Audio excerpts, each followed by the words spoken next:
नमस्कार, जय हिंद, जय Bharat and welcome to Deaf Talks. This is Adi Achint. हमारे साथ हैं अनुपम मिश्रा जी, जो हमको बताएँगे भई देश के अंदर अब हो क्या रहा है। पहले तो सर प्रणाम, नमस्कार। नमस्कार आदि। सर बीजेपी का परफॉर्मेंस बिहार से तो ऑब्वियसली शुरू करना पड़ेगा आपसे मेरे को आई मीन इनसाइट देनी है कि ये जो एक नंबर आया है, दिस इज़ फोटोकॉपी ऑफ ये जो बोलते हैं ना महाराष्ट्र की फोटोकॉपी हुई है, क्लीन स्वीप। इसका आपने काफ़ी विश्लेषण करा अपने चैनल के ऊपर, बट आपने जो एक इंटरेस्टिंग विश्लेषण करा कि भई इसका इम्पैक्ट क्या होगा? तो मैं 2 जगहों पे पूछूँगा आपसे सर, इसका इम्पैक्ट बिहार में तो चलिए अलग है, यूपी और बंगाल में इसका क्या इम्पैक्ट रहेगा सर? देखें, भूपेंद्र यादव हैं, भारत सरकार के कैबिनेट मिनिस्टर हैं, पर्यावरण मंत्री हैं, वन मंत्री हैं, और उनका फोटो कल का आया है जहां पे बैठ के वो बंगाल में अगले चुनाव की तैयारी कर रहे हैं स्थानीय लोगों के साथ। 24 घंटे नहीं हुए बिहार के इलेक्शन के और they have already started preparing for the next election. 24 घंटे नहीं हुए बिहार में नतीजे आए और उनकी अगली तैयारी शुरू हो गई। और फिर आप कहते हैं वोट चोरी। ऐसे होती है वोट चोरी, ऐसे होती है वोट चोरी। 65 बार आरटीआई बताती है 65 टाइम्स एक साल में राहुल गांधी विदेश जाते। एवरेज आता एक महीने में 5 बार। आदि यदि मैं आपको एकदम मुफ्त का विजिट दूं तो भी महीने में 5 बार कैसे जाओगे यार विदेश? मतलब आप सोचो ना, शॉर्टेस्ट ट्रिप भी होगा तो एक दिन आने जाने में चला जाता है, एक दिन जाने में, एक दिन आने में, 2 दिन। तो यानी कि महीने के 10 दिन आने जाने के हो गए और फिर वहां पे दिन बिताए आपने। तो what is the time that you are devoting in your own country? अपने देश में आप कितना समय रहते हैं? यात्रा समाप्त हुई, मलेशिया चले गए, चुनाव खत्म हुआ, मस्कट निकल गए। ये क्या हो क्या रहा है राहुल गांधी का? Same with Tejashwi Yadav, Akhilesh Yadav. एक तो इन लोगों को समझना पड़ेगा कि जो राजनीति है, it is a full time job. पूरा समय देना पड़ता है। आपने लालू यादव, नीतीश कुमार, मुलायम सिंह यादव, लाल कृष्ण आडवाणी, अमित शाह, इन लोग कभी विदेश जाते देखा आपने? अमित शाह इनको नहीं। मालूम है कि साहब फुल टाइम जॉब है, फुल टाइम कर रहे हैं ये, पर नहीं। पहली बात। दूसरी बात, रही बात बंगाल की, तो एसआईआर के नतीजे कितने भयानक हो सकते हैं या कितने इफेक्टिव हो सकते हैं, ये बिहार में नजर आ गया। अखिलेश यादव ने अभी से हल्ला मचाना शुरू कर दिया, हम यूपी में एसआईआर नहीं होने। अरे भाई, कैसे नहीं होने दोगे? ममता बनर्जी सड़क पे उतरी। देखिए, एसआईआर आप रोक नहीं सकते।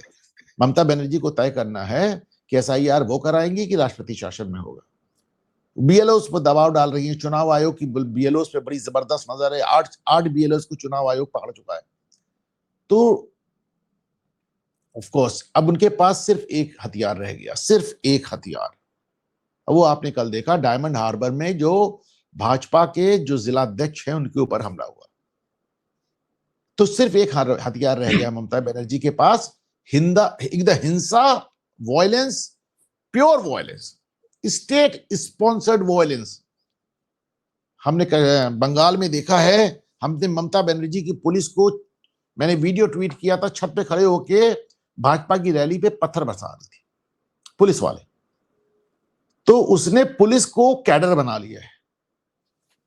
अब ममता बनर्जी ने ऐसी कोई संवैधानिक संस्था नहीं जिसपे हमला ना किया हो। मैं बार बार दोहराता हूं, सीबीआई के अधिकारियों को गिरफ्तार कर लिया, ईडी के अधिकारियों के ऊपर पत्थरबाजी करा के उनका सर फोड़ दिया, बीएसएफ से भिड़ गई जाके, आर्मी को चैलेंज कर दिया, चुनाव आयोग को गाली दिया, हाई कोर्ट के जज को कह दिया फैसला नहीं मानूंगी, सुप्रीम कोर्ट का फैसला नहीं मानूंगी, प्रधानमंत्री की विजिट को बाइकआउट किया, सीएजी को रबिश किया। मतलब आप कोई ऐसी संवैधानिक संस्था नहीं बची जिससे ममता ना भिड़ी हो।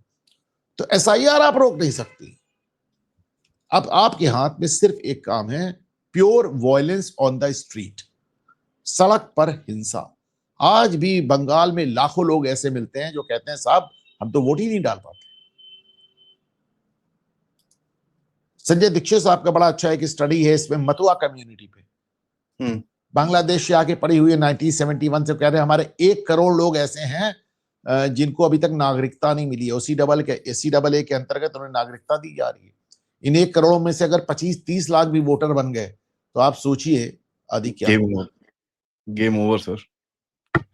सर ये जो एकदम से रिपोर्ट आई कि भाई 44 लाख आधार कार्ड कैंसिल हो गए, और मतलब ये फर्स्ट फेज अभी तो हुआ भी नहीं है एसआईआर का वहां पर खत्म। 6 करोड़ ऑल ओवर इंडिया, पूरे देश में 6 करोड़ आधार कार्ड फर्जी पाए गए।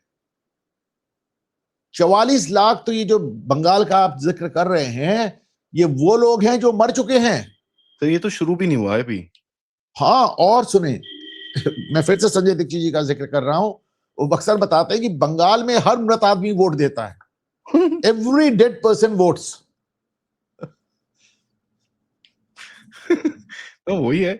देखिए यहाँ पर अगर 44 लाख आपने मतलब घुसे हो और आपने बोला ये 44 गायब कर दो, आप सीधा टक आउट। इसका मतलब क्या है सर? मैं इसको थोड़ा इंटरप्रेट करने की सोच रहा हूँ काफी टाइम से, और मैंने कुछ लोगों से भाई अब बात ये भी। देखिए डबल प्रहार है। एक तो SIR हो रहा है, जिसको ममता बनर्जी ने SIR को ममता बनर्जी ने कहा है कि बैक गेट से NRC। फैंटास्टिक। तो अब ये दूसरा बैक गेट से NRC पहुंच गया आधार कार्ड। चूंकि सुप्रीम कोर्ट के आदेश के बाद आधार कार्ड भी एक डॉक्यूमेंट हो गया है जो कि SIR में यूज किया जा सकता है नागरिकता के लिए और अपने आप को वोटर लिस्ट में शामिल कराने के लिए। लेकिन हमारे identity. Chief one of the 12 हाँ, हाँ। लेकिन हमारे chief election commissioner Gyanesh Kumar ने अभी अभी आपने देखा बिहार चुनाव कैसे के भी? ठीक पहले प्रेस कॉन्फ्रेंस करके बताए कि ये सिर्फ एक डॉक्यूमेंट है और ये नागरिकता का सबूत नहीं है, ऐसा कार्ड पर भी लिखा है और ऐसा सुप्रीम कोर्ट भी बता चुकी है। तो भैया जहां पे तुम आधार दिखाओगे हम उसको बाकी तरीके से कंफर्म करेंगे कि आधार सच्चा है या झूठा। ममता बनर्जी सुप्रीम कोर्ट जाने की भी बात कर रही हैं। अब दिक्कत क्या है कि सुप्रीम कोर्ट में ये इशू पूरी तरह स्क्वीज किया जा चुका है। इसके खिलाफ जितनी बयानबाजी हो सकती थी हो चुकी, इसके खिलाफ जितने देश के बड़े से बड़े वकीलों ने आकर जितने तर्क दिए जाने थे दे चुके। यहां तक कि सुप्रीम कोर्ट ने कहा 15 आदमी ऐसे ढूंढ के लाओ जो फर्जी तरीके से जिनका नाम कटा, आप वो भी नहीं ला पाए। 5 आदमी लाए वो भी फर्जी निकले और आपको डांट खानी पड़ी। योगेंद्र यादव जैसे आदमी को भी सुप्रीम कोर्ट में 1 घंटा बहस करने की अनुमति मिल चुकी इस मुद्दे पे। तो what is Mamata Banerjee going to add to the already what has happened? इसमें आप नया क्या जोड़ेंगी? नया क्या जोड़ेंगी आप? तो आप सुप्रीम कोर्ट जा सकती हैं, एक फॉर्मेलिटी कर सकती हैं, आप अपने मुस्लिम वोट बैंक को यह भरोसा दिला सकती हैं देखो हम सुप्रीम कोर्ट गए। लेकिन सुप्रीम कोर्ट में नया क्या जोड़ेंगी आप? सुप्रीम कोर्ट में ऐसा नया तथ्य क्या लाएंगी आप जो ऑलरेडी वहां पर चर्चा में नहीं हो चुका, जिसपे ऑलरेडी सुप्रीम कोर्ट की रूलिंग्स नहीं आ चुकी? क्योंकि सर मेरे को एक बड़ी इंटरेस्टिंग सी चीज दिखती है यहाँ पर, कि ये जो घुसे हैं अंदर और एकदम से आप कैंसल कर रहे हो, ये कर रहे हो, बीएलओ को आप आपने ऑलरेडी हड़का दिया वहां पर। इससे 2-3 चीज़ समझ में आती है मेरे को। पहले कि भई इनकी जो पूरी लिस्ट है, इनकी जो पूरी स्टडी है, वो पूरी तरह से रेडी है। They are not going in without study. इन्होंने पूरी स्टडी-वडी करके तब ये अंदर गए हैं। तो बेसिकली कहने का मतलब ये है कि ये एक बोलते हैं ना, इनका स्तर थोड़ा ऊपर है। जो स्टेट गवर्नमेंट है वो अभी इस टाइम पे एक कैच अप प्रोसीजर खेलने की कोशिश कर रही है, बट इलेक्शन कमीशन का स्तर इस टाइम पे ऊपर है एज़ फार एज़ ये जो डॉक्यूमेंटेशन है। मेरा ये कहने का मतलब है, आप इसमें एग्री करेंगे सर? कम अगेन आदि। सर जो डॉक्यूमेंटेशन लेके इलेक्शन कमीशन अंदर घुसा है, और अगर आप पहले, दूसरे, तीसरे दिन में 44 लाख आधार कार्ड उड़ा उड़ा देते हो, बीएलओज़ आपको पता है किस-किस को टारगेट करना है, आपने ये कर दिया। Aadhaar Aadhaar card election commission ने नहीं उड़ाए हैं। यूआईडीआई ने उड़ाए हैं ना। यूनिक आइडेंटिफिकेशन अथॉरिटी ने उड़ाए हैं। ठीक है, फैंटास्टिक। आधार, हाँ वो एक अलग प्रोसेस चल रहा है। अब वही तो गेम है सर। आपका जो असॉल्ट है इन कोर्ट्स, डेटा का असॉल्ट करके आप जा रहे हो अंदर। पूरी तरह से आपका डेटा रेडी है। तो जो ग्राउंड से ये लोग करेंगे विल बी रिकन्फर्मेशन। भाई भाजपा का ये पक्ष तो हमेशा मजबूत रहता है। आदि मैं आपको बताऊं, अभी मुझे एक दिन एक नेताजी मिले जो किसी और राजनीतिक दल से भारतीय जनता पार्टी में गए हैं। तो उन्होंने कहा कि जब मैं ज्वाइनिंग के संबंध में बात करने गया, मुझे बाकायदा न्योता दिया गया कि ठीक है, आप ज्वाइन करना चाहते हैं, आप आइए। तो जब मैं गया तो उनके पास मेरी पूरी कुंडली मौजूद थी और तो और उनको उनके पास मेरे भाई बहनों द्वारा सोशल मीडिया पे किए हुए ट्वीट्स भी मौजूद थे, जो उनकी वेटिंग हो रही थी ज्वाइन कराने से पहले। और उनको बड़े स्पष्ट उसमें बताया गया कि भाई देखें, अभी तक आप क्या कर रहे थे दूसरे राजनीतिक दल में, दैट इज ओके, वो आपकी अपनी राजनीतिक प्रतिबद्धता थी, पॉलिटिकल कमिटमेंट था। लेकिन now that you are coming into BJP, अब जबकि आप भाजपा में आ रहे हैं, तो ये चलेगा और ये नहीं चलेगा, ये चलेगा और ये नहीं चलेगा। वाओ। तो आई वॉज अमेज्ड। अपने भाई बहनों के सोशल मीडिया पोस्ट पर तो मैं भी नजर नहीं रख पाता, और भाजपा के पास मेरी पूरी जन्म कुंडली थी। तो भाई जमीन पे बड़ा काम होता है। एक मैं आपको आदि कल मैंने अपने प्रोग्राम में एक बात बताई, मैं आपको भी बता रहा हूं। कल मेरी भाजपा के एक बड़े स्तर पे बात हुई और मैं सुनकर दंग रह गया। See I am noted it down, सामने दिखाता हूं आपको। उन्होंने कहा कि साहब, इस समय हम वन नेशन वन इलेक्शन पर काम कर रहे हैं। अच्छा, वन नेशन वन इलेक्शन एक एम्बिशियस प्रोजेक्ट है, और वन नेशन वन इलेक्शन के भाई फायदे ये हैं कि एक बार हो जाते हैं चुनाव तो 5 साल तक कुछ करना नहीं पड़ता, हर आदमी डेवलपमेंट पे काम कर सकता है। अभी क्या होता है कि हर साल में 2-3 चुनाव 4 चुनाव होते हैं, और उसमें होता ही उसमें काम तो रुकता है सरकार का। सरकार को भी चुनाव जीतने के लिए रोज रोज नई नई स्कीम्स लानी पड़ती हैं, और पता चला इस स्टेट में आपको ये करना पड़ रहा है, उस स्टेट में वो करना पड़ रहा है। तो एक तरह से पूरा देश चुनाव का बंधक बन जाता है, बंधक बन जाता है। तो ऐसे में उन्होंने बताया कि हम लोग वन नेशन वन इलेक्शन लेकर आ रहे हैं। चलिए, वहां तक बात सही है, लेकिन देखिए, भारतीय जनता पार्टी वो राजनीतिक दल है जो अपनी गलतियों से सबक सीखती है। इन्होंने कहा साहब, पिछली बार हमसे एक बड़ी भारी भूल हो गई, और मैं वो भूल जानता था। मैंने इसको कई बार कहा, इसको मैंने कई बार अपने चैनल्स पर उठाया भी, पता नहीं कहां गया, मैंने नोट किया था। तो उन्होंने कहा हमसे भूल ये हो गई कि जब हम फार्म लॉज लेकर आए थे, और मैं आदि मानता हूं कि फार्म लॉज इस देश में जो सबसे सुंदर कानून आए उनमें से एक है। वो इस देश के किसानों का मुकद्दर बदल देता, पर चलिए नहीं हो पाया। मुझे पूरा भरोसा आगे पीछे फिर आएगा। कह लेकिन हमारी गलती ये थी कि हम देश को विश्वास में नहीं ले पाए थे। तो इसलिए जब विपक्ष ने बरगलाना और बहकाना शुरू किया, तो देश वालों को लगने लगा सच में फार्म लॉज कुछ गड़बड़ चीज है। ये और फार्म लॉज दोनों में एक गलती हुई है। फार्म लॉज और सीएए में CAA तो फिर भी क्लियर है, फार्म लॉज में बड़ा कंफ्यूजन रहा। बहरहाल, तो उन्होंने कहा इस बार हम वन नेशन वन इलेक्शन लाने से पहले भारतीय जनता पार्टी, भारतीय जनता युवा मोर्चा, विद्यार्थी परिषद, और ये विश्व हिंदू परिषद, RSS, महिला मोर्चा, इस प्रोफेशनल मोर्चा, सबके सब फील्ड में उतर गए। सबको अलग अलग जिम्मेदारी दे दी गई है कि तुमको डॉक्टर्स को समझाना है, तुमको टीचर्स को समझाना है, तुमको गवर्नमेंट एम्प्लॉयज को समझाना है, तुमको प्राइवेट एम्प्लॉयज को समझाना है, तुमको महिलाओं को समझाना है, तुमको किसानों को समझाना है। तो वन नेशन वन इलेक्शन क्या है और इसके क्या फायदे हैं, इसको विस्तार से पूरे देश में बताने का प्रयास किया जा रहा है। और उसके बाद जब जनमानस को, आम जनता को इसके बारे में मुतमईन कर दिया जाएगा, जब उनको इसके बारे में कन्विंस कर दिया जाएगा, जब उनको कॉन्फिडेंस में ले लिया जाएगा, तभी इस बिल को लाया जाएगा। आपने इससे पहले किस राजनीतिक दल को, देखिए गलती उनसे हुई फार्म लॉज में, लेकिन उन्होंने अपनी गलती से सबक सीखा। राहुल गांधी हारने के बाद कहते थे सब चुनाव आयोग की गलती, मेरी कोई गलती। कभी कह देते चुनाव आयोग की गलती, कभी कह देते कि हमारे कांग्रेसियों की गलती, हमारे पास नाचने वाले घोड़ों को हम रोज से घोड़ा दौड़ा रहे हैं। अब तो वो खुलेआम, आज मैंने देखा चिदम्बरम का बयान आया, पी चिदम्बरम का आज बयान आया है कि बिहार की जनता की गलती। अब हाँ, उनको लगातार उनको उनको क्या डेवलपमेंट नहीं चाहिए, उनको एक नचेरा चाहिए, कुछ ऐसी कुछ बकवास करी तो है। आप जनता की गलती, चुनाव आयोग की गलती, पार्टी की गलती, नेता अपने ऊपर कोई गलती मानने को तैयार नहीं। जिस दिन से 2024 का डिबैकल हुआ, सबका साथ सबका विकास कहने वाले नरेंद्र मोदी ने तब से लेकर आज तक सबका विश्वास शब्द नहीं कहा। ना ये भी सबका साथ सबका विकास भी नहीं बोला उन्होंने। You learn from your mistakes. आप अपनी गलतियों से सीखना चाहते हैं।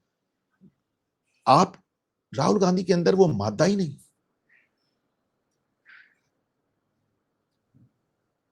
और ममता बनर्जी तो एकदम लाठी की राजनीति कर रही है। ये तो फिर बीजेपी का मतलब हार्ड रीसेट हुआ है 2024 के बाद, जो 2024 नहीं, जून ऐसा नहीं, ऐसा मैं नहीं मानता। भारतीय जनता पार्टी में हमेशा से सीखने वाली एक वो रही। देखें, यदि इन लोगों को शर्म नहीं आती है, 2004 में जी, मुझे नहीं मालूम कि उस समय आप यंग हो, पता नहीं आप पॉलिटिक्स देख रहे थे नहीं देख रहे थे, आज से 11 साल पहले। और उस समय 11 नहीं सर, एक 22 साल 22 साल पहले, ऑफ सॉरी, 22 साल पहले, आप 21 साल पहले, तो हाँ, 21 साल पहले उस समय प्रमोद महाजन ने एक नारा दिया था, जी, इंडिया शाइनिंग। हाँ, और सारी पोल एजेंसीज ने बताया था कि इंडिया शाइनिंग स्वीप कर रहा है, भाजपा स्वीप कर रही है।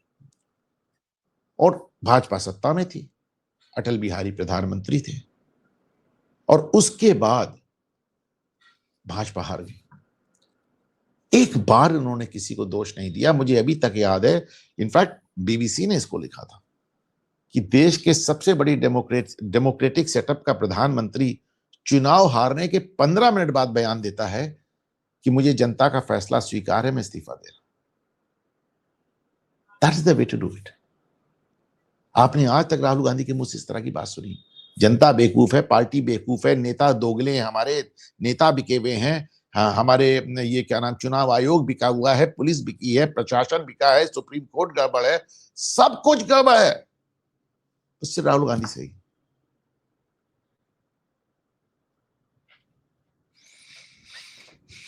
दो अटल बिहारी चुनाव हार गए थे 1984 में।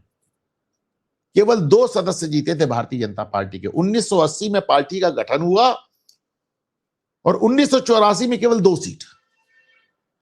किसी को दोष दिया हो तो बताएं, जबकि इसके पहले ये पार्टी जनसंघ के रूप में थी, जनसंघ के रूप में। तो कहां से कहां आ गए। लेकिन इन्होंने पिछले 80 साल में कभी किसी को दोष नहीं दिया, अपनी गलतियों से सीखा है।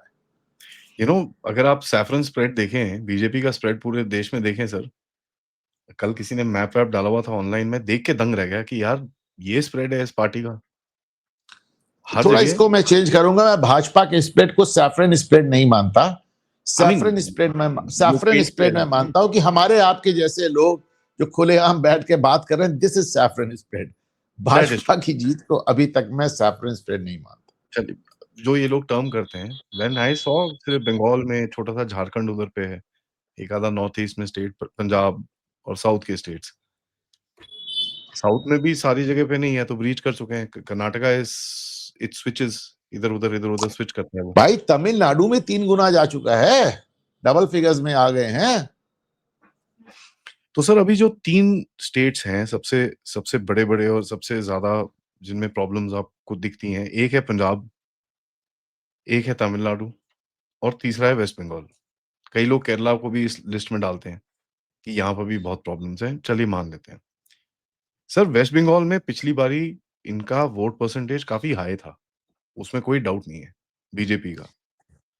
ये अगर एसआईआर ढंग से हो जाए और ये जो दूसरी कम्युनिटी है जिसको इनको नागरिकता देनी है, वो सब हो जाए, तो चांस ऑफ विक्ट्री में क्या डिफरेंस पाते हैं आप अभी? क्योंकि पिछली बारी का फाइट जो था सर बड़ा टाइट था वो बात तो क्लियर है। यदि अगर एसआईआर ठीक से हो गया तो ममता इज फिनिश्ड। आपको याद है, हम और आप जयपुर में थे और आपने एक खड़े खड़े एक हम लोगों ने पॉडकास्ट किया था, जी। उसमें भी मैंने कहा था कि इट ऑल डिपेंड्स ऑन कि एसआईआर कैसा होगा। अगर एसआईआर ठीक से हो गया तो आप यकीन माने ये बहुत ज्यादा फर्जी वोटिंग है। बड़ी मजीब है। वो एक 70 के दशक पे शशि कपूर की एक फिल्म आई थी जिसका वो बड़ा फेमस गाना था, ले जाएंगे दिल वाले दुल्हनिया ले जाएंगे, एंड द फिल्म वाज चोर मचाए शोर। खुद ही चोरी करते हैं और खुद ही शोर मचाते हैं। जो जो लोग वोट की चोरी कर रहे हैं वही चीज सबसे ज्यादा शोर मचा रहे हैं। अभी आप यहाँ पर देखें सर, बिहार में इन लोगों ने बोला है 2 हफ्ते के बीच में हम एक प्रेस कॉन्फ्रेंस करेंगे जहाँ पर पूरी गलतियों का हम लोग सब कुछ बाहर करेंगे। अभी इनके पास वो नोटिस टाइम भी है, 45 दिन भी है, सब कुछ है। बिहार में ज़मीन में किसी ने कुछ नहीं बोला। यहाँ तक कि आरजेडी की तरफ से जो स्टेटमेंट्स आए हैं उसके अंदर एसआईआर, वोट चोरी ये सब चीज़ों के बारे में कहीं रेफरेंस नहीं है। अखिलेश ये यादव बात की सच है कि जो राष्ट्रीय जनता दल ने जो ट्वीट किया है उसमें वोट चोरी के बारे में कुछ नहीं कहा है, और कहा है कि साहब हम जीत कर मगरूर यानी घमंड में नहीं आते और हार कर निराश नहीं होते, गरीबों के साथ खड़े थे, गरीबों के साथ खड़े हैं। That is a very balanced statement आदि।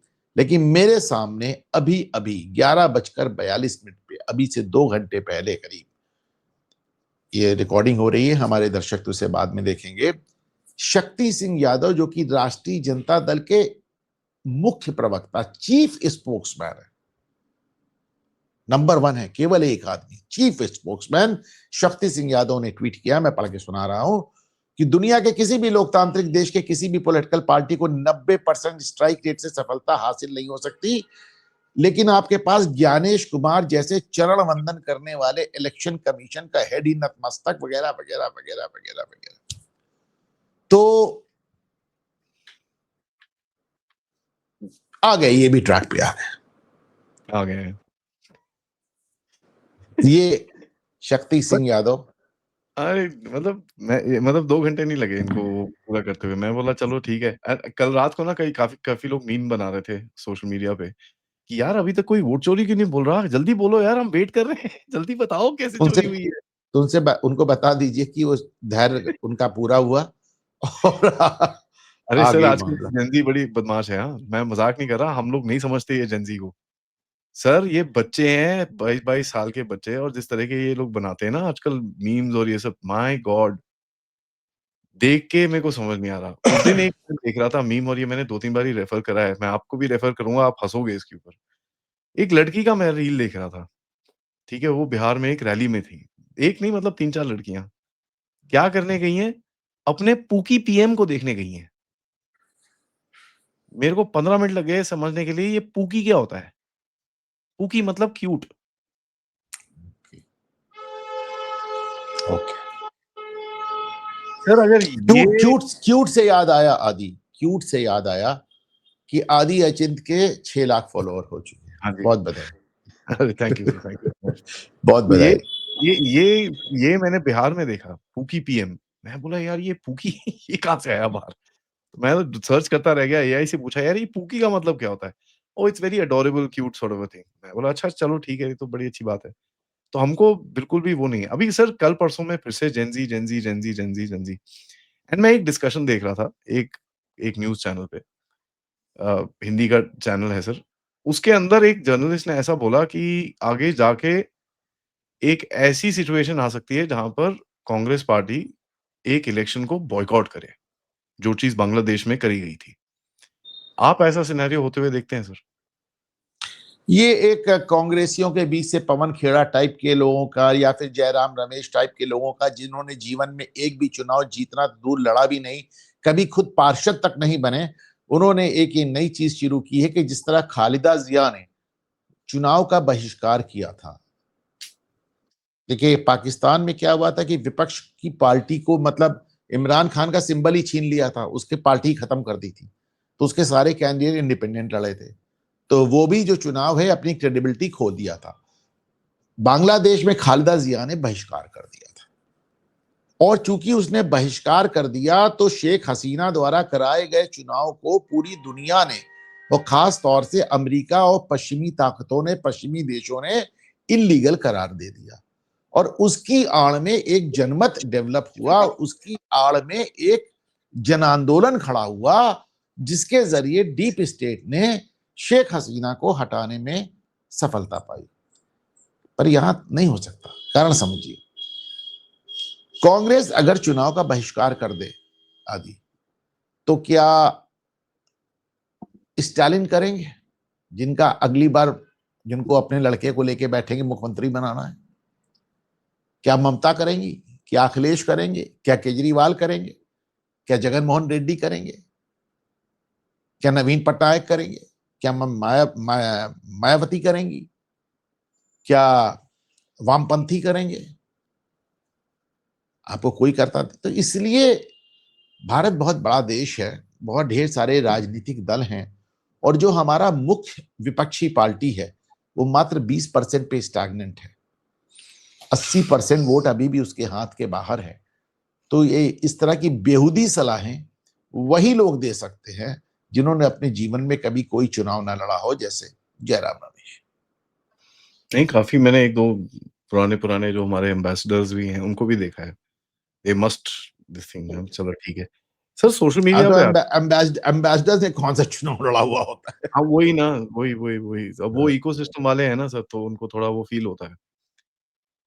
सर ये सोशल मीडिया पे आते हैं। इस बारी जो बीजेपी की स्ट्रैटेजी रही है, जो नॉर्मल सोशल मीडिया है हमारा जो आप और हम यूज़ करते हैं ट्विटर ये सब चीज़ों पे, उस पे इतना स्ट्रॉन्ग नहीं थे। बट जो मेरे को मेरी एनालिसिस बताती है कि बीजेपी का सबसे बड़ी जीत हुई है व्हाट्सऐप पे। इन्होंने जिस तरह से बिकॉज़ सोशल मीडिया का पेनिट्रेशन बिहार में नहीं है और इनको पहले ही पता चल गया था कि बिहार में ट्विटर, फेसबुक पे लड़ के कुछ नहीं मिलेगा। अगर आपको लड़ना है तो छोटे वीडियो बनाओ और व्हाट्सऐप पे भेजो लोगों को, जिनके पास हर जगह पहुँचता है वो। फ़ोन तो सबके पास है। तो ये आप इसको कैसे देखते हैं सर? और मेरे को वैसे भी बीजेपी की सोशल मीडिया स्ट्रैटेजी के अंदर काफ़ी एक चेंज दिखा है। अच्छा देखिए आदि, मैं आपको बताता हूं, भारतीय जनता पार्टी के सोशल मीडिया और कांग्रेस, समाजवादी पार्टी, राष्ट्रीय जनता दल, केजरीवाल, इन सबके सोशल मीडिया में एक बेसिक डिफरेंस है। मेरा दावा है कि सोशल मीडिया पे भाजपा के जितने सपोर्टर्स हैं, उन्होंने आधे से ज्यादा ने अमित मालवीय का एक ट्वीट नहीं पढ़ा होगा, जो उनके सोशल मीडिया हेड है। भारतीय जनता पार्टी का सोशल मीडिया आम जनता के हाथ में है। कांग्रेस और बाकी पार्टियों का सोशल मीडिया तनख्वाह लेकर काम करने वाले लोगों के हाथ में। ये बेसिक अंतर। आम आदमी भाजपा का कैंपेन चला रहा है, हिंदू हित की बात कर रहा है। उसे लग रहा है कि साहब हमारे देश में 1000 साल से हमारे साथ बहुत अन्याय हुआ और होता जा रहा है, हमारा साथ एक एग्जिस्टेंशियल क्राइसिस है, हमारे अस्तित्व पर खतरा है। तो 2 सोशल मीडिया हैंडल्स ऐसे हैं जो पब्लिक चला रही, बाकी सब पैसा लेके, सपा के सोशल मीडिया जो वॉरियर्स हैं पैसा लेके, राष्ट्रीय जनता दल के पैसा लेके, कांग्रेस के पैसा लेके, केजरीवाल के पैसा लेके। सिर्फ 2 ताकतें इस देश में ऐसी हैं जिनका सोशल मीडिया आम पब्लिक चला रही है। एक तो हिंदुओं का, और चूंकि उसका फायदा भाजपा को मिलता है तो आप भाजपा का मान सकते हैं, और दूसरे जो मुस्लिम सोशल मीडिया इन्फ्लुएंसर्स हैं, वो भी साहब बड़ी शिद्दत से लगे हुए हैं अपनी कौम की खिदमत में और गजवाए Hind.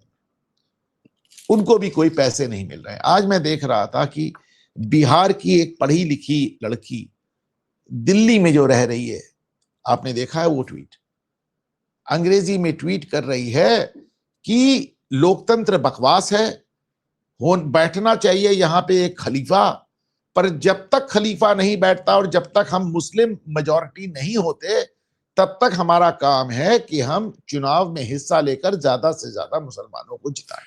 Imagine, do you think she was paid to tweet like this? No. No, ये नो, वो अपने उनके दिल के जज्बात उभर रहे हैं। That's her clarity of thought sir and I honestly salute to her. At least she has got clarity of thought. ना ना ना ना, अगेन उधर क्लैरिटी ऑफ थॉट हमेशा रहा है, वही ना। उधर क्लैरिटी ऑफ एक्सप्रेशन भी हमेशा रहा है। उन्होंने कभी बात घुमा फिरा कर नहीं की। जी। एक मुसलमान हमेशा बड़ी क्लियर कट बात करता है, उसकी बातों को कवर फायर हिंदू देते हैं। नहीं नहीं नहीं, वो ऐसा नहीं, ऐसा कह रहे हैं, समझिए भाई, बात का कंटेक्स्ट समझिए। नहीं नहीं वो ऐसा नहीं, ऐसा कह रहे हैं। अरे नहीं भाई, वो इतना दुखी है इसलिए कह रहे हैं। अरे भाई वो गरीब है इसलिए, अरे वो अनपढ़ है इसलिए कह रहे हैं, अरे उन पे इतना अत्याचार हुआ इसलिए वो कह रहे हैं, अरे वो योगी और मोदी से दुखी होके क्या। उनको कवर फायर देना, उनकी बातों को रफू करने का काम हिंदू करता है। उन्होंने कभी घुमा फिरा के बात नहीं की, कभी नहीं। वो अभी मैं देख रहा था, लंदन में बैठा हुआ एक मुस्लिम युवक अंग्रेजी में बयान दे रहा था कि we are here in England not to take part, we are here in England to take over. लेकिन वहां लिबरल्स आ जाएंगे, अरे वो तो मजाक कर रहा था।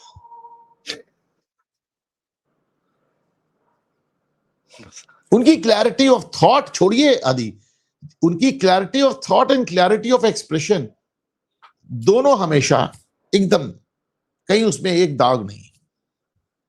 वो कभी घुमा फिरा के बात नहीं करते। उनसे आप जब पूछेंगे कि तुम्हारे लिए शरीयत का कानून बड़ा है या भारत का कानून, वो पहले कहते शरीयत का।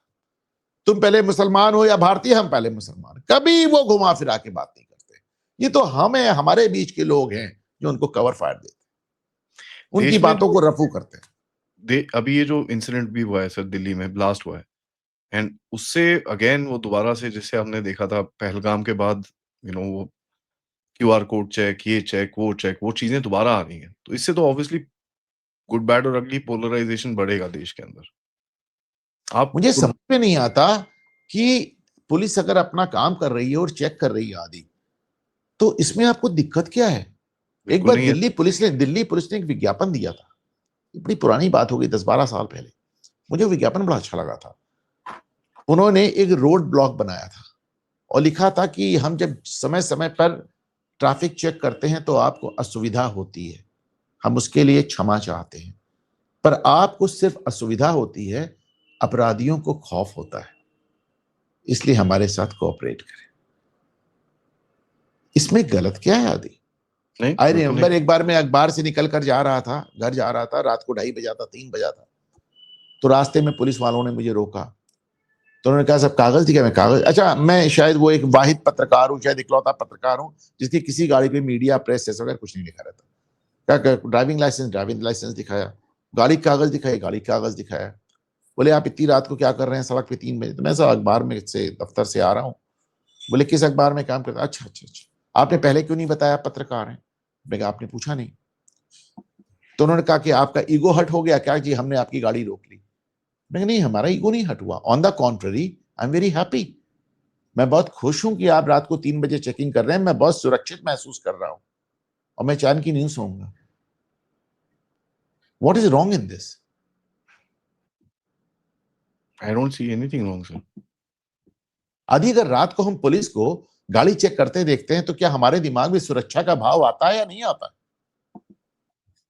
कि वी आर सेफ। करने दीजिए सर, उनका काम है, वो कर रहे हैं, उसमें कोई मेरे को कोई प्रॉब्लम उनका नहीं है। काम है और वो काम हमारी सुरक्षा के लिए। आदि बस दैट्स इट। जिस दिन ये ब्लास्ट हुआ दिल्ली में, इस बार मैं जयपुर ट्रेन से गया था, ट्रेन से आया था, बहुत दिनों से ट्रेन में लंबी यात्रा नहीं की थी। रियली एंजॉयड, 11-12 घंटे का जर्नी था, आपको बताया भी था मैंने। तो मैं रास्ते में देख रहा था, सो नहीं रहा था, मैं देख रहा था, बैठ के शीशे से देख रहा था खिड़की पे, ट्रेन में खिड़की किनारे बैठा हुआ था। तो मैं देख रहा था कि रास्ते भर वो जो छोटे छोटे स्टेशन जहां ट्रेनें नहीं रुकती हैं और उनके आउटर पे मालगाड़ी के डिब्बे खड़े रहते हैं, उतनी रात को पुलिस उसके मालगाड़ी की डिब्बों की चेकिंग कर रही थी। तो देखकर बहुत अच्छा लगा। ट्रेन के अंदर रेलवे पुलिस चेकिंग कर रही थी, ये देखकर बहुत अच्छा लगा। और अब आप कहेंगे कि साहब वो मुसलमानों को देखकर चेक कर रहे हैं, तो भाई ये कांड किसने किए हैं। अल फले यूनिवर्सिटी के 150 डॉक्टर गायब हैं, 200 डॉक्टर, 200 कोई मिल नहीं रहा है। 15 डॉक्टर ऑफिशियली गायब है, बाकी 150 ऐसे गायब है। 200 आदमियों को वो योगी की पुलिस ढूंढ रही है। तो भाई ये कांड किसने किए हैं। कांड तुम करो और तलाशी आदि चिंत की हो, कैसे होगा यार। आदि चिंत की भी हो सकती है, जिस तरह की दाढ़ी वो रखे हुए हैं, बस टोपी लगा लें।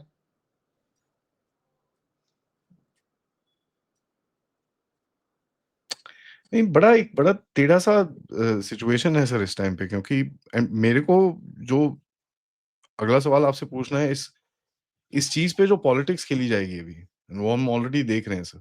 एक जम्मू कश्मीर की जेकेएनसी की लेडी हैं, उन्होंने सब कुछ बोल दिया, मैं कश्मीरी मुसलमान हूँ, मैं ये हूँ, मैं वो हूँ। एक्सेप्ट उस लड़की ने ये नहीं बोला कि मैं हिंदुस्तानी हूँ, या मैं भारतीय हूँ, या मैं इंडियन हूँ। उसने ये नहीं बोला। उसने ये विक्टिम कार्ड खेल दिया अपना, बढ़िया से, नो प्रॉब्लम। बात विक्टिम कार्ड की नहीं है आदि, बात को समझे। मैं बार-बार कह रहा हूं, ना उनके सोच में कोई डाउट है, ना उनके एक्सप्रेशन में कोई डाउट है। वो हमेशा ऐसे बोलते हैं। बंदा साफ, अरे चलिए भाई, ये तो चलिए सोशल मीडिया वॉरियर्स हैं। ओवैसी का छोटा भाई डंके की चोट पे कहता 15 मिनट, आज तक अभी पिछले साल महाराष्ट्र में चुनाव हुआ, वो 15 मिनट कह के ताने दे रहा था, 15 मिनट के लिए पुलिस हटा लो। तो इमरान मसूद जैसा सांसद कहता है प्रधानमंत्री की बोटी बोटी काट डालेंगे। उनके ऊपर भी कोई खबर आई, आई डोंट नो अगर ये सही है कि नहीं। इनके ऊपर एक खबर आई थी, एक मैं आपको बताता हूँ सर। मैंने एक ये निकाल के रखी थी। एक कोई यूपी में कोई है सर बंदा, ये रहा। ईटीवी भारत उत्तर प्रदेश ने रिपोर्ट करा कि कांग्रेस इमरान मसूद का कोई कनेक्शन है क्या ये हॉस्पिटल के साथ। दैट आई डोंट नो, अब हो सकता है, मैं कैसे बताऊं, मैंने पढ़ा नहीं है। तो मैं आई मीन मैंने उसके अंदर ऑब्वियसली इतना लिखा नहीं है, बट एक सवाल अगर ऐसे आप उठा रहे हो किसी के ऊपर तो फिर obviously there is something somewhere which is weird. Sir अगर आप इसको थोड़ा-सा और निकाल के देखें, मोदी जी के पास अभी बहुत इंटरनेशनली और इंटरनली सफाई करने की अपॉर्च्युनिटी भी है, वो कर भी रहे हैं, और बाहर भी कुछ काम करना पड़ेगा आपको। पॉलिटिकली उनकी स्ट्रेंथ ऑलरेडी यहाँ पर रीइंफोर्स हो गई है, मतलब बिहार के बाद तो ऑब्वियसली काफ़ी स्ट्रॉन्ग है वो इस टाइम पे। आप कैसे देखते हैं इस पूरी सिचुएशन को जो दिल्ली में हुआ, और उसका रिएक्शन क्या होगा? देखो, दिल्ली में जो कुछ हुआ, मैं बार बार कह रहा हूं, वो प्लान नहीं था। वो घबराहट में, या चूंकि जांच से बचने के लिए हुआ, क्योंकि जब इस तरह के बॉम्ब ब्लास्ट होते हैं वो हमेशा चुनाव के बाद होते हैं। चुनाव के पहले जब बॉम्ब ब्लास्ट होता है तो माना जाता है कि भाजपा को फायदा हो जाएगा, हुँ, इसलिए चुनाव के वोटिंग के एक दिन पहले ये ब्लास्ट होता नहीं। दूसरी बार ये इस तरह के ब्लास्ट नॉर्मली जुमे के दिन होते हैं और नमाज के टाइम होते हैं, जिसमें कोई मुस्लिम ना मारा जाए, इसमें मुसलमान मस्जिदों में महफूज हो, सुरक्षित हो। तीसरी बात, फिदाइन लोग मुंह पे वो नहीं डालते मास्क, उन्हें पकड़े जाने का क्या डर, वो तो मरने ही आ रहे थे। ऐसे तमाम चीजें ऐसी हैं जिसके चलते मुझे नहीं लगता वो प्लान था। बल्कि एक सवाल मैं आपसे पूछना चाहूंगा आदि, कश्मीर में नौगाम में जो ब्लास्ट हुआ, फरीदाबाद में एक्सप्लोजिव पकड़ा गया, दिल्ली में मुकदमा हुआ, वो एक्सप्लोजिव श्रीनगर क्यों ले जाया गया था? व्हाट वो फॉर? मैं वो भी मेरे को समझ नहीं आया सर, बिकॉज़ मेरे हिसाब से जो मैंने थोड़ा-सा इसके ऊपर करा है अपना थिंकिंग, कि कश्मीर में कुछ पकड़ा गया है, और ये पब्लिक को बताने से पहले जो रिपोर्ट होता है नॉर्मली, उससे पहले ही ये हादसा हो गया। तो कश्मीर में वो पकड़ा गया है, ऐसा कहीं पे आया तो नहीं। आया नहीं है, आया नहीं, वही मैं बोल रहा हूँ सर, पब्लिक को बताने से पहले हो गया है। ये जम्मू कश्मीर रीजन में कहीं पे कुछ पकड़ा गया होगा, इसको वहाँ क्योंकि रखा है। फरीदाबाद का पकड़ा हुआ एक्सप्लोजिव श्रीनगर ले जाने का क्या सेंस है पार्टनर? पता नहीं मेरे को, I have no idea sir, that is वो स्टोरी मेरे को अभी तक समझ में नहीं आ रही है। एंड मेरे हिसाब से तो sir I am not very sure कि वो एक इंसिडेंट है, क्योंकि देखिए, अब कोई कश्मीरी लोग देखेंगे तो गुस्सा होंगे, बट प्रॉब्लम तो वहीं पे है ना, ये अलग-सा यूनिवर्सिटी प्रॉब्लम में वहीं पे है। और मैंने भी कल अपने प्रोग्राम में कहा है कि वो जो सिपाही, पूरा थाना कश्मीरी सिपाहियों से भरा हुआ था, उनमें से अगर एक आध जिहादी निकल आए तो उसमें कोई बहुत बड़ा आश्चर्य की बात है क्या? और दूसरी चीज़ है सर, कोई एक, अब ये वही माल था जो दिल्ली से लेके गए, चाहे चलिए दिल्ली से लेके गए हो आप, वहाँ पर कुछ स्टोरेज है, कुछ चेकिंग है, कुछ फैसिलिटी है आपके पास, ऐसा समझ कौन में सी स्टोरेज है कश्मीर में जो दिल्ली में नहीं है यार? नहीं, आपको दूर रखना है, जो let's say whatever for some reason आप वहाँ पर ले गए हो। इसके पहले तो हमने कभी नहीं सुना अवैध पटाखा फैक्ट्रियां उड़ा करती हैं, हाँ, भारतीय पुलिस या भारतीय जांच एजेंसी बमों को हैंडल ना कर सके, और अपने बम में खुद शिकार हो जाए। इस तरह की हरकतें पाकिस्तान में होती है, भारत में नहीं होती।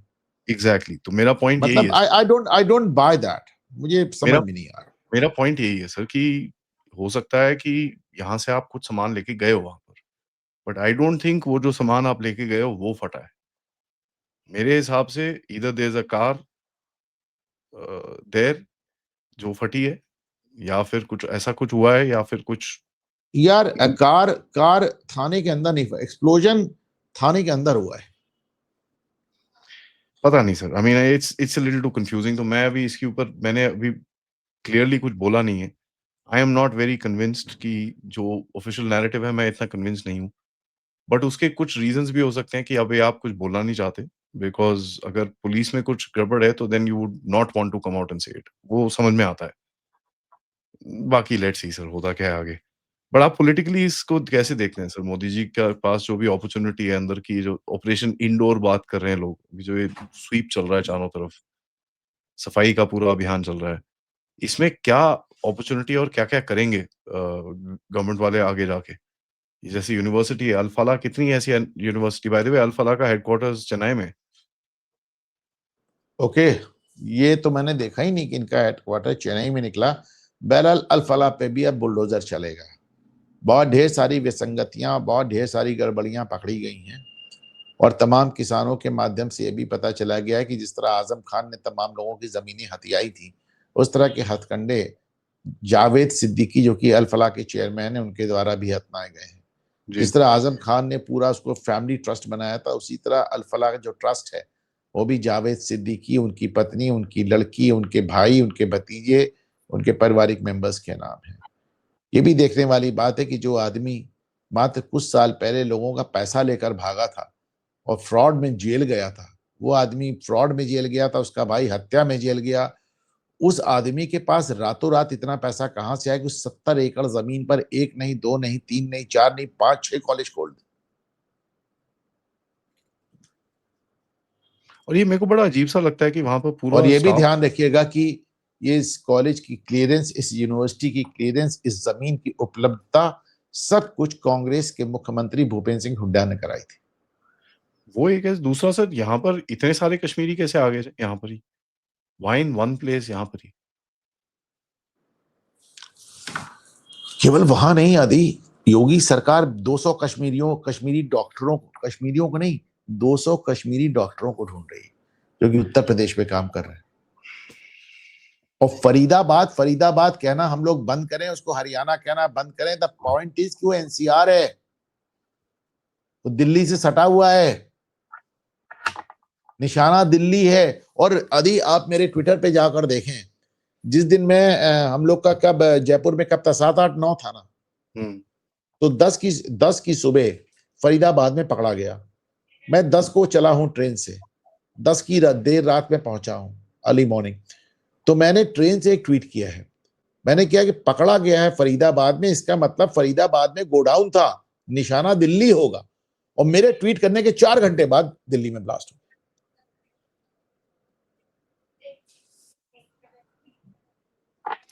क्योंकि ये बड़ा एक टेढ़ा सॉर्ट ऑफ अ सिचुएशन है सर,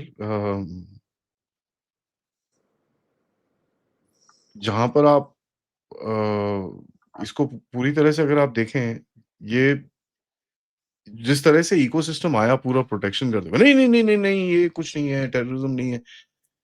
ऑपोजिशन पार्टीज़ के कई हैंडल्स ने तो ये भी डाल दिया, नहीं, नहीं, सिलेंडर ब्लास्ट है। तो अब अपोजिशन पार्टीज का क्या ही कह, क्या बोले बताइए।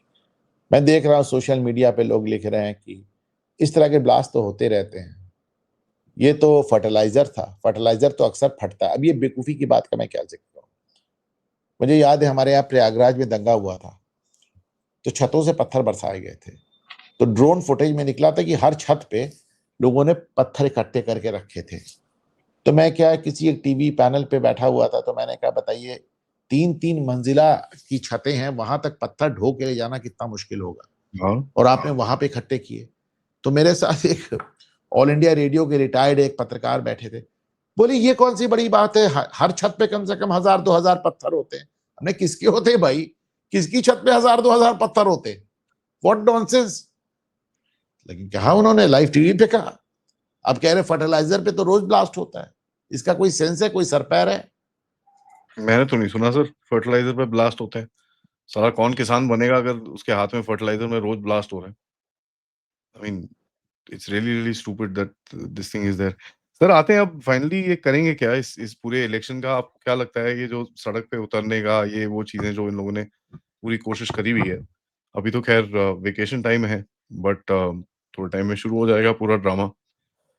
एंड एक जो क्रिटिसिज्म बीजेपी की तरफ से था कि साहब आप जो स्टिपुलेटेड टाइम होता है 45 डेज का उसके अंदर क्यों नहीं करते? तो वो पॉइंट इनके पास अभी है कि 45 डेज के अंदर हमको अभी सीसीटीवी दिखाओ, हमको ये करो, वो करो, जो चीजें पहले ये लोग नहीं कर पाते थे। अरे करो ना, प्रॉपर अपील तो करो ना, एक फॉर्म भरा जाता है वो भरो ना। पर तुम तो 45 दिन के अंदर, 2 हफ्ते के अंदर प्रेस कॉन्फ्रेंस करने की बात कर रहे हो। हुँ, अगर आपको कोई एक कॉन्स्टिट्यूशनल तरीका दिया गया है प्रोटेस्ट करने का, तो उसमें करिए आप। What is wrong in that? वो वैसे ही कह रहा था मेरे सामने, कह रहा था कि भाई हमने कॉन्स्टिट्यूशनल तरीके से गए, हमने 900 आदमियों के नए नाम जुड़वाए, इन्होंने 9 आदमी के नाम नहीं जुड़वाए, ये सिर्फ प्रेस कॉन्फ्रेंस करते हैं। अदालत तुम जाओगे नहीं, चुनाव आयोग के पास जाओगे नहीं, सिर्फ और सिर्फ प्रेस कॉन्फ्रेंस करोगे। What nonsense is that? ये तो 45 दिन का समय है तुम्हारे पास, 45 दिन का समय है, इलेक्शन पिटीशन डालो, इलेक्शन कमीशन को अप्रोच करो, करो कुछ तो करो यार। एक हाथ जेब में डाल के मंच पे टहलने लगते हैं, व्हाट इज दैट? तो ये तो हिट विकेट आउट है सर।